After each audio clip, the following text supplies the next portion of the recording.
Hello, class. So, today we're going to be finishing up talking about obedience and authority studies. The first one, kind of the grand poobah of obedience and authority studies, the one who really got the ball rolling to begin with, was Solomon Asch. And in what was called just the Asch experiment, he did a line of experiments looking at conformity. So imagine this. You are in a room and you have a visual in front of you as a, say, a big poster board with lines of different lengths. And one of them is obviously longer than the rest. And then you're asked which line is the longest. And you think, well, this is silly. Why are we even doing this, right? Obviously, it's the longest is this one. But then as you go around the room, other people are pointing out the smallest, the shortest line consistently. What would you do? Would you trust yourself, or would you start to question, like, well, maybe I heard the question wrong? Maybe they actually mean which is the shortest? Why am I thinking it's this line if everybody else is saying it's this other one? Would you stick to your guns? So, here's what Solomon Asch ended up finding. He tested 50 people total, and he found that 33% went with the group 50% of the time. 33%, a third of the people, went with the group 50% of the time, or half the time. 40% went with the group at least sometimes. Only 25% refused to go with the group at all. So, for those of you who may have been thinking, well, I would stick to my guns and I would refuse to give what was obviously the wrong answer, well, you may very well be in that 25%. There are at least a quarter of us, according to the Asch experiment, who would fight back against the group. Now, Solomon Asch was the mentor, teacher of Stanley Milgram. And while Stanley Milgram deserves a degree of criticism, especially because of fabricating the small world phenomenon study, this next study, while it did have some minor methodological issues, is a pretty solid study. And it's one, as we're going to talk about, that was so powerful, there was a complete ethical ban on doing this study again. So no researcher was allowed to replicate Milgram's study until in 2009 in France they were able to replicate it and found that it has a high degree of replication. So, well, let me just describe it to you. Here's what he did. Stanley Milgram set up a study where he told people it was about learning and about how people learn under different conditions. He put ads in newspapers for people to come and meet him in various locations. He did this study in several different locations, not just at a university. He also was wondering if the setting had something to do with it, so he did it in a rundown in industry center in the center of a city. So anyways, here's what he would do.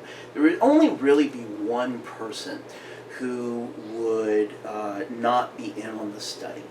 there would be a confederate or somebody who is acting, who's helping out with the study. That's what we call them. They're confederates. They would always be the learner. Now, the person who comes in would always be the teacher, the person who is actually having the experiment run on them. But they would be led to think it was a 50-50 shot, and that it was a flip of the coin. They might have been the teacher, they might have been the learner. So you start off from the very beginning with the idea that, you know, you could be in this other person's shoes just as easily as you're in the role that you are now. So the teachers, who were the people who are actually in the experimental group, remember, would be set down next to a bunch of switches. Now, the switches would have markings on them in terms of voltages. And you would have relatively minor voltages all the way up to a lethal dosage. And there would be a warning on the box saying this last switch is a lethal dose. So the teachers then would be told that they were going to read a list of words, and that the learner had learned the word pairings. And so when the teacher read a word, the learner was supposed to respond with a corresponding word. And a test of memory, right? At least by all appearances. Now, here's the thing. When the learner missed a word, the teacher was supposed to flip the switch and electrocute them. Now, Milgram would actually have, because he had assistants involved as well, and so sometimes they were running some of these conditions, which is where, by the way, one of the methodological issues comes in, is one of the assistants was a little too enthusiastic. But anyways, he would show the electrodes attached to the switch box, and he would touch it to the teacher's hand and basically give them a static electricity shock to show them that it's a real electrode. And then the electricity would be cut off. Nobody was actually being electrocuted. Then the learner would be strapped down to a chair and have the electrodes attached to them. And there would be somebody in a lab coat standing there. This would be the representation of the authority figure, who anytime the teacher would express any kind of dismay or any kind of reluctance at continuing with the project, they would simply say, "Teacher, please continue." Now, all participants have been told before starting that they could leave at any time. They were paid for their time up front. There was no negative consequences to just getting up and leaving. But the person in the lab coat would simply say, "Teacher, please continue.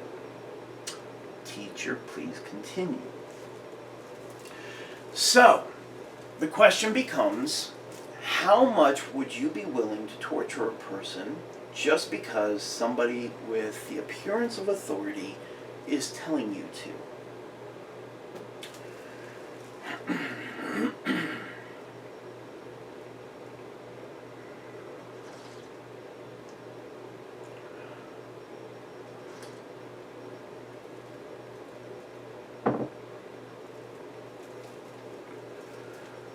So, here's what we found, or what Stanley Milgram found.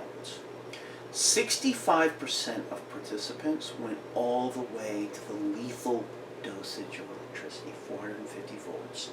This, by the way, includes when learners would then start yelling, "Let me out of here, I don't want to participate, let me go, I have a heart condition, and then they would actually pretend to have a heart attack and slump over. And the person in the lab coat would simply say, "Teacher, please consider no response to be a wrong response. Teacher, please continue." And so even with those conditions, with the person slumped over and non-responsive, and for all appearances' sake, having just had a heart attack, 65% of people went all the way to 450 volts, which was the lethal dosage. And this was when there was no verbal feedback from the learner and they could not be seen. 40% still went all the way when the learner could be seen, when they were looking at them. It wasn't just them in another room. Here's the thing. When another Confederate teacher is added to the group, and so you have two teachers who are taking turns reading questions and flipping switches, and the Confederate teacher says, no, this is immoral, this is unethical, this is wrong, I'm not going to take part of it, and walks out, demonstrating, opening the door, demonstrating that you can just leave. Even with that condition, 5% of people still went all the way. Now, Milgram's results were chilling, are chilling, because what it means is that this kind of behavior, this kind of obedience to authority, and this willingness to go to extremes in the name of being obedient to authority is something that could happen anywhere. The experiment, like I mentioned a moment ago, was redone in 2009 in France. An ethical review board gave social scientists the go-ahead to redo the Milgram experiment. They changed some things around about it, and they turned it into a mock game show. And they called it the Game of Death. So it was a fake game show, but they set up these different conditions where contestants would kill what they thought were other contestants for the sake of cash and prizes. So when you offer people cash and prizes, now remember, with Milgram, the top was 65% went all the way when they couldn't see the learner, right? So here now, if you're being asked to, in a game, kill another contestant, and you're going to get prizes for it, 80% went all the way to lethal shocks. Which says something else, too. That we value money more than we do other people's lives. All right. These studies are depressing, I know. The last one. Philip Zimbardo. Zimbardo was born in 1933 and is still alive, still publishing and still doing research to this day.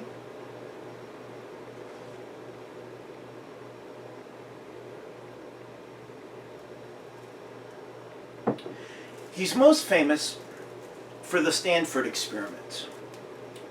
The Stanford prison experiment, excuse me. Here's what he did. At Stanford University, he went into the basement of one of the buildings and created a fake prison. Now, the bars on the door, or the cages basically, the doors actually didn't lock. They would open. And so people could walk out anytime they wanted. Now, Zimbardo put out a call. He got a lot of young college students looking for summer work, and so the study was done over the summer in 1971. And he broke them randomly into groups of either prisoners or guards. Now, keep in mind, they knew that they truly did have a 50-50 shot of being assigned to being a prisoner or being a guard. Now, the original experiment was supposed to go on for about 2 weeks. Zimbardo had to call it after just a couple of days. Here's why. When Zimbardo was Zimbardo participated in the experiment. He put himself in the role of warden, and he got wrapped up in that role. And so he was immediately taking the guards' perspective on things. Now the guards were getting progressively and progressively more cruel and sadistic in the ways that they would come up to torture the prisoners. Now, they weren't allowed to physically harm them, and they weren't allowed to punch them or anything along those lines, but they were incredibly creative in coming up with psychological ways to torture them and humiliate them. So much so that the prisoners, and keep in mind, these were college students, these weren't real prisoners, they'd done nothing wrong, would be reduced to just quivering puddles. They would be rocking in the corners of their cells. Zimbardo describes one incident with one young man where all the other prisoners and guards were outside Zimbardo's office chanting, "Prisoner," and whatever his prisoner number was, "is a bad prisoner," and over and over and over again. And Zimbardo was telling this young man, "Look, you're not really a prisoner, you can leave." And the young man just kept saying, "No, no, no, I don't want to be a bad prisoner. I want to be a good prisoner, and the other prisoners will be punished for me leaving." And indeed, the guards would come up with punishments for the other prisoners. That's what kept the other prisoners at each other's throats, so that in the hopes of not being more punished themselves. And so this is a technique that keeps people who are otherwise in similar situations from binding together and helping each other out. Now, Zimbardo actually had to convince this young man that he was not really a prisoner, and he was still going to get paid for participating in the study, and at which point he did finally, Zimbardo said it was like this veil lifted from his eyes, and he was like, "You're right, I'm not a prisoner." And finally, he did walk out. He was the only one, though, to do so. And Zimbardo almost had to convince him to, because he was showing the greatest strain emotionally and psychologically to the torments of the guards. It was actually Zimbardo's fiance at the time who came in to check on how things were going and saw how things were going, and they had a big blowout fight about it, and she told Zimbardo, "You are blinded by this. You are no longer the scientist running an experiment. You have crossed a line and becoming a warden, and now you're too wrapped up in the power of the situation, just like the guards, just like the prisoners." And so finally she was able to get through to him, and that he was doing real harm to these people, to the young men who were participants. And so finally he did call the study and ended it. There's also, by the way, been an ethical moratorium, so to speak, on doing Zimbardo's study ever again, just like there was with Milgram's. And still, you would have a hard time getting it past the Milgram study, even though the researchers in France in 2009 were able to. It still has such a strong psychological impact on the teachers in the scenario, who believe that they've actually killed someone for a moment in time, that that's why there's an ethical ban on it. Same with Zimbardo. And in this sense, most of the guards, there was one guard who still, you can go on YouTube.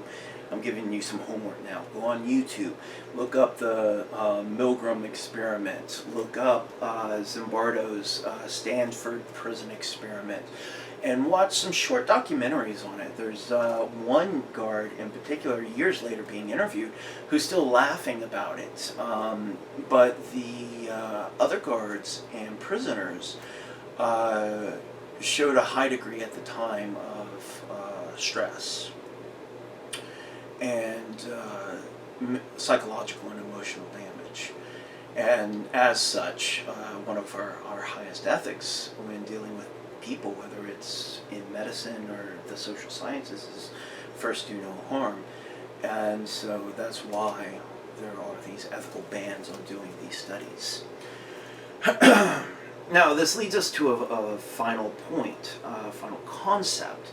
And this is a concept that actually gets its start with the British science fiction author George Orwell, groupthink. He introduces it in his science fiction novel 1984, which I'm sure many of you are familiar with. Groupthink is this narrowing of thought, where if the group says one thing, and you even propose an alternative perspective, you are labeled as a traitor, and you are expelled from the group. Now, this is in groups taken to an extreme. So you remember when we spoke about in-groups in the previous lecture. So groupthink is kind of like in-groups on steroids, that you can't even suggest another perspective that contradicts the group without being kicked out. And what this ends up doing is leading people to participate in truly horrific kinds of behaviors that they otherwise, as individuals, never would be able to morally justify for themselves. But in being a part of the group, that becomes the moral justification in and of itself. So, that ends Chapter 5. In the next lecture, we're going to begin discussing Chapter 6 and looking at deviance and looking at crime in our criminal justice system. So, that will be next time. Stay safe and healthy.